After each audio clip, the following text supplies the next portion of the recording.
Guadalcanal, August 21st, 1942. So to 30 hours. Second Lieutenant James Mahoney crouches in a foxhole on the Tenaru River's east bank, his M1911 pistol in his right hand, 7 rounds in the magazine, 1 in the chamber. In the darkness ahead, he can hear them coming. Hundreds of Japanese soldiers charging across the sandbar, screaming, firing, running straight toward the Marine positions with fixed bayonets.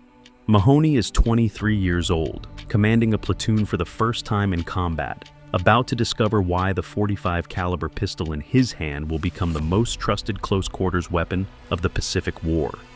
In the next 8 seconds, 3 Japanese soldiers will break through the Marine line and charge directly at his position. Mahoney will fire 5 rounds, 4 will hit, and every hit will stop its target immediately. Not because Mahoney is an expert marksman, but because the M1911 delivers 356 foot-pounds of kinetic energy with every trigger pull, enough force to stop a charging man even with a non-lethal hit. Meanwhile, 40 yards to Mahoney's left, a Japanese lieutenant named Takeshi Yamamoto lies dying in the sand, his Type 14 Nambu pistol jammed and useless beside him. Yamamoto fired 3 rounds before his pistol malfunctioned, a problem so common with the Nambu that Japanese officers often carried 2 pistols into battle. 2 pistols, 2 armies, 2 completely different philosophies of what a combat sidearm should be. And by dawn, one of those philosophies will be validated in blood. 2 philosophies of design. The story of these pistols begins not on Pacific battlefields, but in design bureaus where engineers made choices that would determine whether men lived or died. The M1911, designed by John Moses Browning and adopted by the U.S. Army in 1911, represents the American philosophy of firearms design: simple, robust, powerful. The pistol fires the .45 ACP, automatic Colt pistol, cartridge, a round specifically designed to stop charging enemies with a single hit. The .45 ACP fires a 230-grain bullet at 830 feet per second, delivering 356 foot-pounds of energy. This isn't the fastest pistol round. The 9mm Luger travels faster, and it isn't the most accurate. Target pistols can shoot tighter groups, but what the .45 ACP does better than any other pistol cartridge is transfer its kinetic energy to the target, creating a temporary wound cavity that causes immediate incapacitation even with non-vital hits. The M1911 pistol itself is almost brutally simple. Recoil-operated, single action, with just 48 moving parts. The design prioritizes reliability over elegance, heavy steel construction, loose tolerances that allow dirt and sand to pass through without jamming, and a grip safety that prevents accidental discharge even when the pistol is dropped.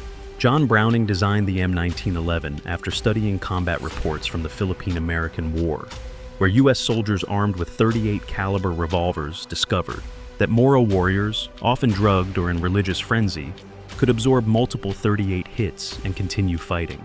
Officers reported emptying their revolvers into charging enemies who kept coming until they were literally cut down with machetes.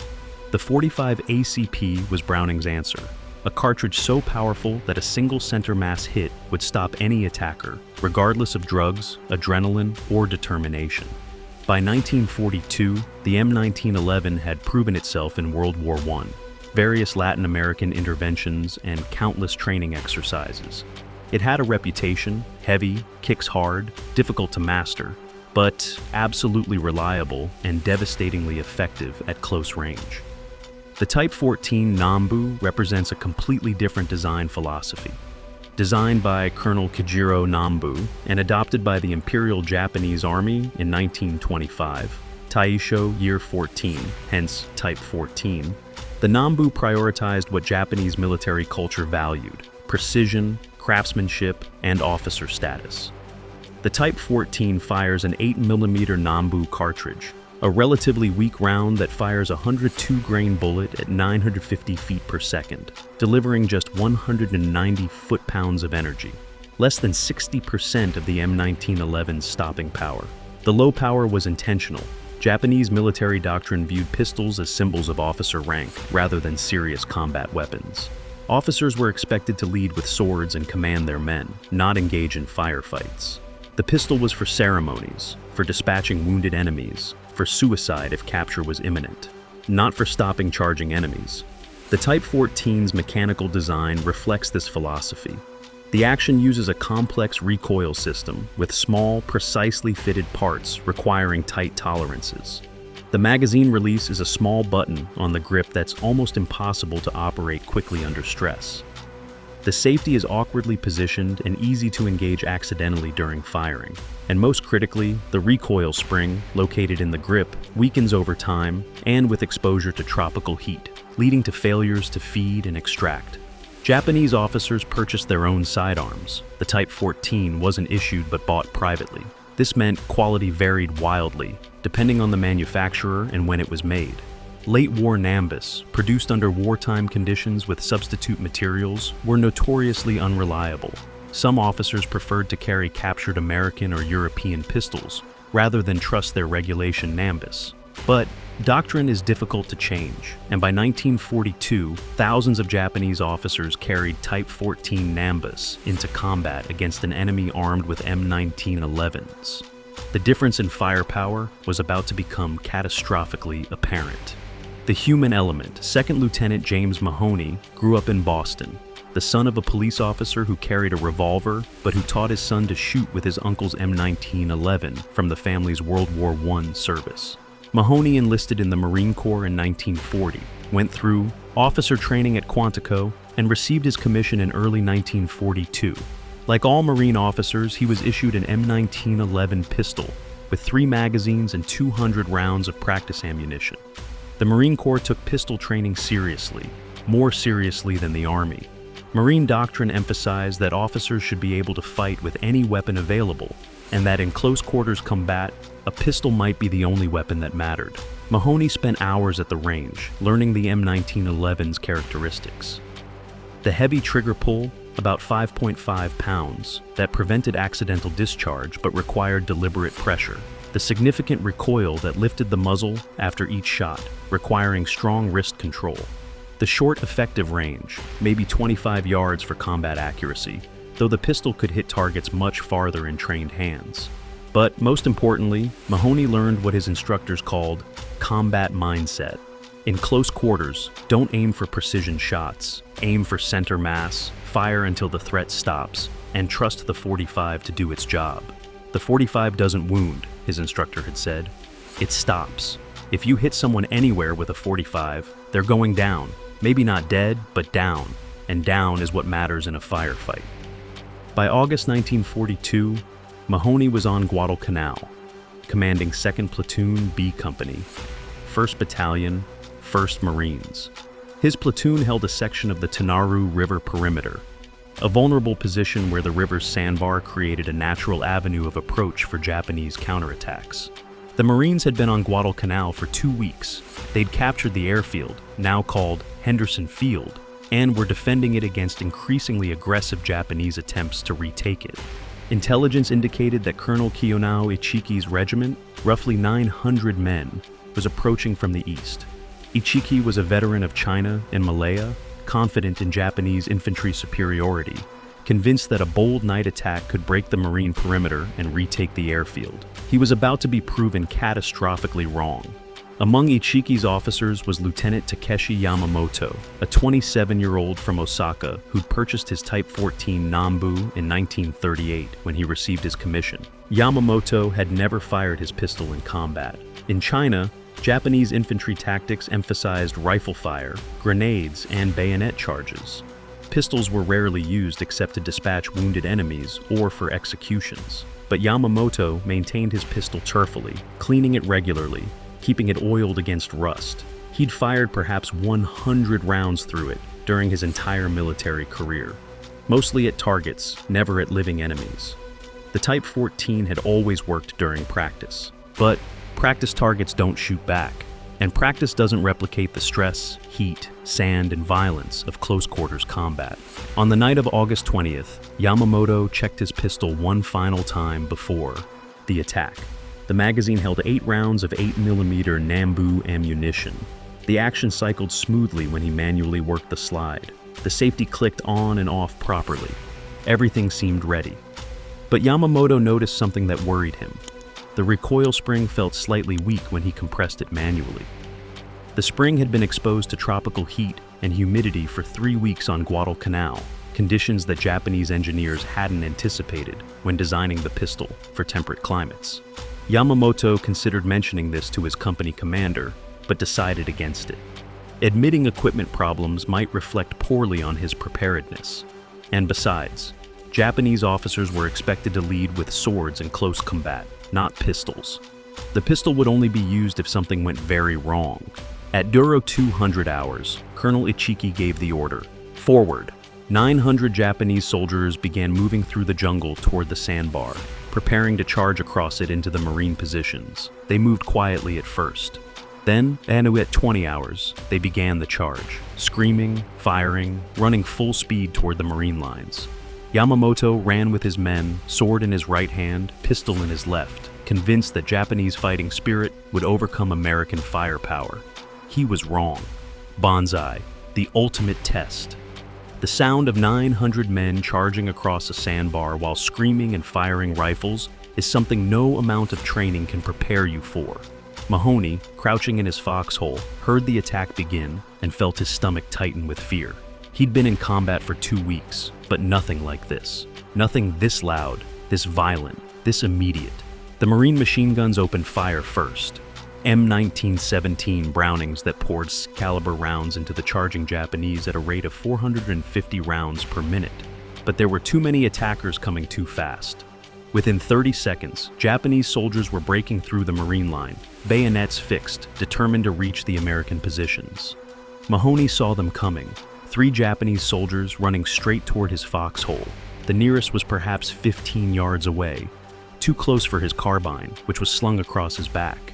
He drew his M1911, clicked off the safety, and raised it in a 2-handed grip the way his instructors had taught him. The nearest Japanese soldier, a private named Hiroshi Tanaka, fired his Arisaka rifle while running. The shot went wide. Tanaka didn't have time to work the bolt for another shot. Mahoney fired. The M1911 roared, a deep, heavy boom distinctly different from rifle fire. The .45 caliber bullet struck Tanaka in the chest, just left of center. The 230 grain bullet, traveling at 830 feet per second, created a temporary wound cavity 4 inches in diameter as it transferred its kinetic energy to Tanaka's chest cavity.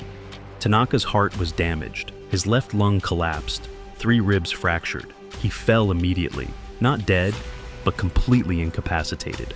Down, which is what mattered. The second Japanese soldier was closer now, just 8 yards away. Mahoney fired again. This shot hit the soldier's shoulder, a non-vital hit that would have been survivable with most pistol calibers, but the .45's kinetic energy shattered the soldier's clavicle and scapula, creating massive trauma that sent him spinning to the ground in shock. The third soldier was almost on top of Mahoney's position when Mahoney fired his third shot. This one struck center mass, a perfect hit that drove the soldier backward and dropped him instantly. 3 threats, 3 seconds, 3 rounds, all 3 attackers down. This was the M1911's designed purpose, stopping charging enemies at close range with immediate effect. 40 yards to Mahoney's left, Lieutenant Yamamoto was in a very different situation. He'd made it through the initial Marine defensive fire and was now among the Marine foxholes, sword in hand, leading his squad in close quarters combat. A Marine Corporal, Robert Chen, the same Chen who would later serve on USS England, rose from his foxhole and fired his M1 Garand at Yamamoto's squad. The rifle jammed after 3 shots, a common problem with Garands in sandy conditions. Chen dropped to the Garand and drew his M1911 pistol. Yamamoto saw Chen and fired his Type 14 Nambu. The first shot hit Chen in the left arm, a painful wound but not incapacitating. The 102 grain 8mm bullet lacked the energy to cause significant tissue damage beyond the direct wound channel. Chen staggered, but remained on his feet. Yamamoto fired again. This shot missed. The Type 14's weak recoil spring caused the slide to cycle improperly, throwing off his aim. He pulled the trigger a 3rd time. Click. The pistol had failed to feed the next round. The weakened recoil spring, combined with sand and heat, caused the slide to short stroke, not cycling fully rearward. failing to pick up the next cartridge from the magazine. Yamamoto looked down at his pistol in disbelief. He tried to clear the malfunction, but in the darkness and chaos, he couldn't manipulate the small controls properly. Chen, bleeding from his arm wound but still functional, raised his M1911 and fired once. The .45 caliber round hit Yamamoto in the abdomen. The massive temporary wound cavity ruptured Yamamoto's liver and intestines, causing immediate internal bleeding and shock. Yamamoto collapsed. He would lie in the sand for another hour, slowly bleeding out, his jammed pistol beside him, a silent testament to the consequences of inadequate weapon design. Would you trust your life to a pistol designed for ceremony or one designed for combat? Tell me in the comments. The mathematical reality, the Battle of the Tenaru River, ended at dawn on August 21st. Of Colonel Ichiki's 900 men, fewer than 130 survived. The Marines counted 774 confirmed Japanese dead in and around the sandbar. Perimeter, Ichiki himself committed suicide rather than face the shame of defeat. But the battle revealed something important about small arms effectiveness that would influence American weapons design for decades. Marine after-action reports from the Tenaru identified 47 instances where officers or NCOs used M1911 pistols in close-quarters combat.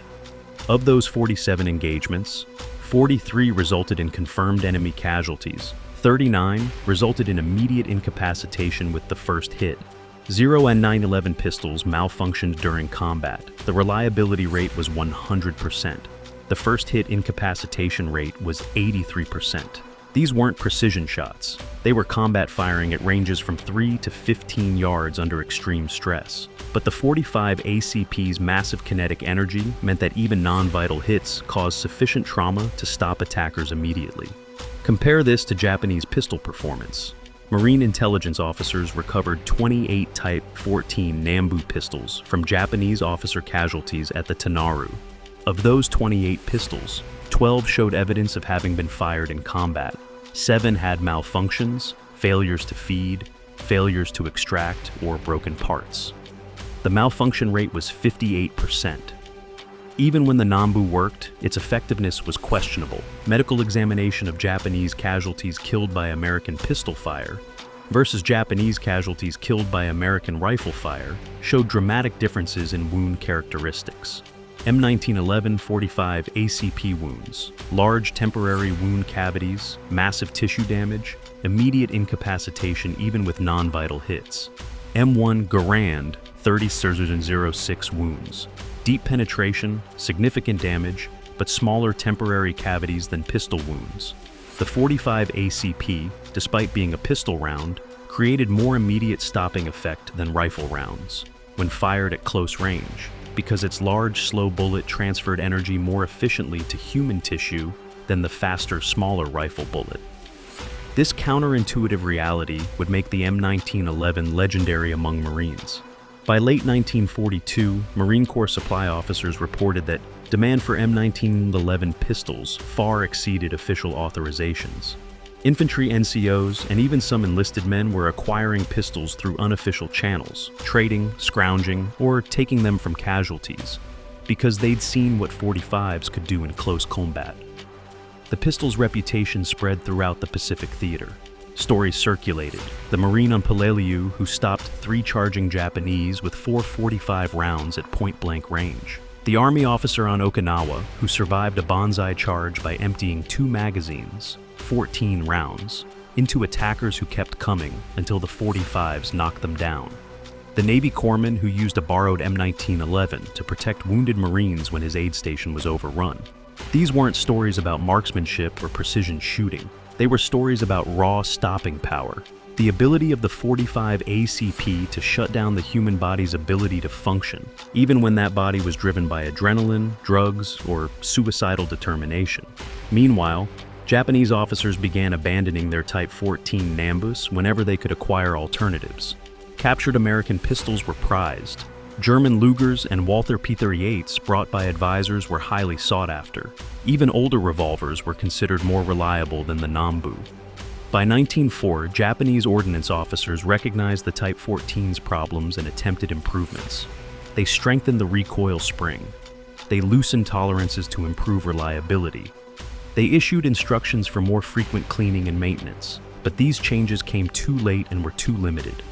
The fundamental design, a weak cartridge and a complex precision-fitted action, couldn't be fixed without completely redesigning the pistol, and Japan lacked the industrial capacity and time to develop a new service pistol while losing the war.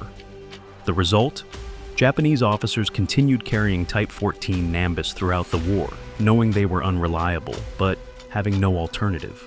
American Marines continued carrying M1911s, trusting them completely, and validating that trust in combat after combat. Why the M1911 survived. The M1911's dominance in Pacific combat wasn't just about stopping power, it was about design philosophy. John Browning designed the M1911 with combat reliability as the primary criterion. Every design choice prioritized function over form. Loose tolerances meant the pistol could be dirty, sandy, wet, or rusty and still function. Heavy construction meant it could be dropped, thrown, used as a hammer, and still shoot. Simple controls meant soldiers could operate it under extreme stress with minimal training. Powerful cartridge meant even poor shots could stop enemies. This philosophy came from Browning's understanding that combat weapons must work when everything else is failing. When you're terrified, exhausted, possibly wounded, operating in darkness or chaos, your weapon cannot require precision or perfect conditions. It must simply work. The Type 14 Nambu reflected a different philosophy, that pistols were tools for officers, not combat weapons. That Japanese infantry would win through superior training, discipline, and fighting spirit. That pistols were symbols of rank rather than practical tools. This philosophy failed catastrophically when doctrine met reality.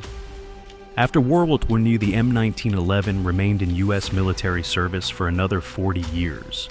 In Korea, Vietnam, Grenada, and countless smaller conflicts, American soldiers trusted the .45. Special operations units continued using modified M1911s even after the military officially switched to 9mm pistols in 1985. Today, multiple U.S. Special Operations units have returned to .45 caliber pistols, recognizing that Browning's century-old design philosophy was correct. Stopping power matters more than magazine capacity. The M1911 influenced pistol design worldwide. Its combination of power and reliability became the standard against which all combat pistols were measured. Even modern polymer frame pistols like the Glock owe conceptual debts to Browning's design. Simple, reliable, prioritizing function over form.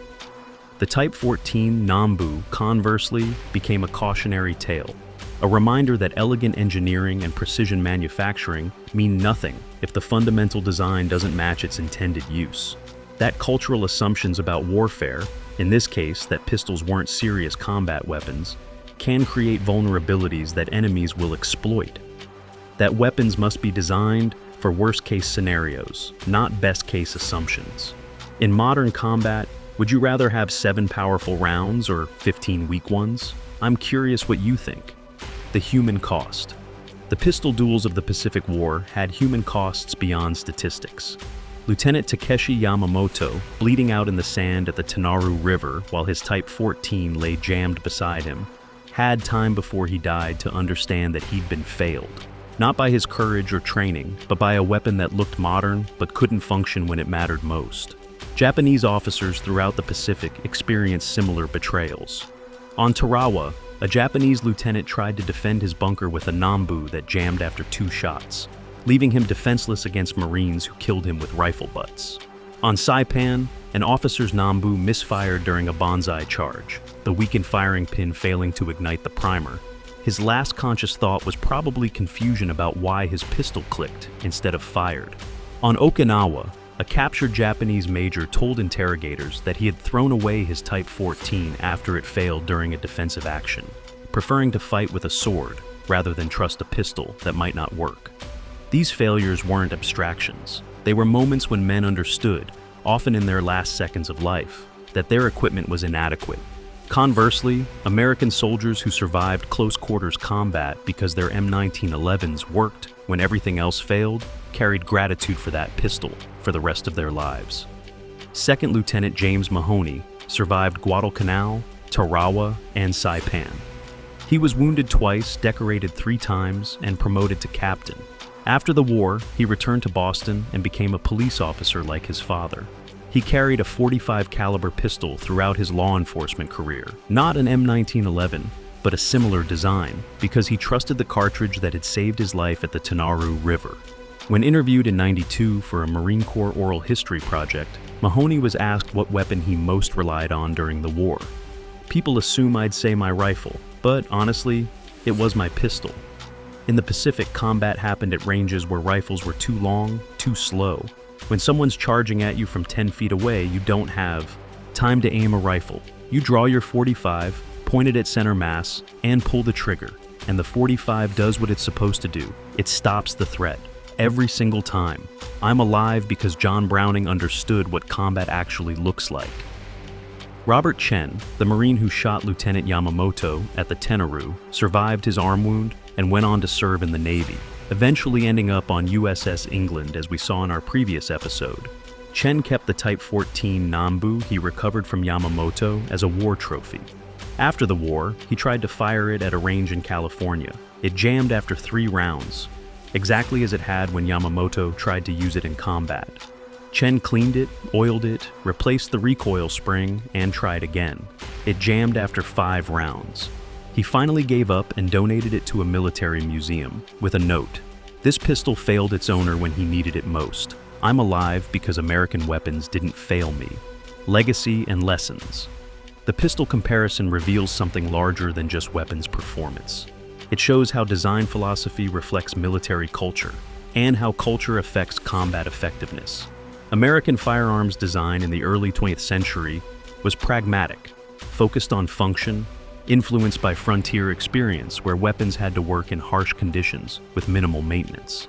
Japanese firearms design was influenced by different factors: craftsmanship traditions, officer class distinctions, assumptions about how wars would be fought. Neither approach was wrong in peacetime, but in combat, especially in the desperate close quarters fighting of the Pacific, pragmatic design survived, while elegant design failed.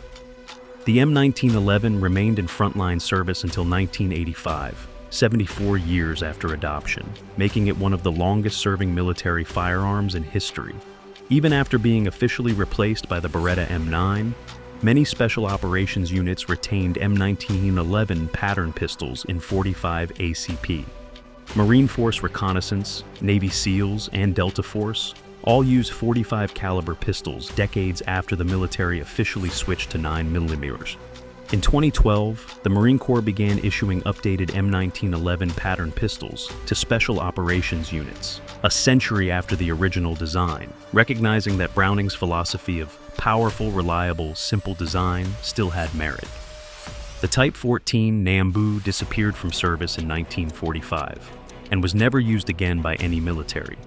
Today, surviving Nambus are collector's items, interesting historical artifacts that remind us that elegant engineering means nothing if the fundamental design is flawed. The lessons extend beyond firearms. In any field, military equipment, consumer products, technology, the principles are the same. Design for worst-case scenarios, not best-case assumptions. Reliability matters more than sophistication. Function matters more than form. And cultural assumptions about how something will be used can blind designers to how itself will actually be used. The M1911 succeeded because John Browning designed it for reality, for scared, stressed soldiers fighting for their lives in conditions where nothing works properly. The Type 14 failed because it was designed for an idealized version of warfare that never existed. 2 pistols, 2 design philosophies. One survived because it understood combat, the other failed because it misunderstood what pistols were for.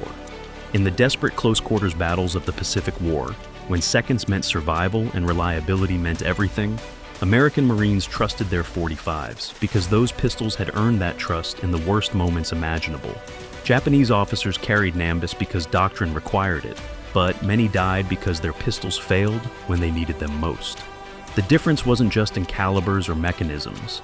It was an understanding that combat weapons must work when everything else is failing. That power matters more than elegance. And that the best weapon is the one that fires every time you pull the trigger. These stories of design, combat, and hard-learned lessons deserve to be remembered. Subscribe so they never fade into history. Next time, the night fighter that changed aerial warfare and the radar operator who made it work.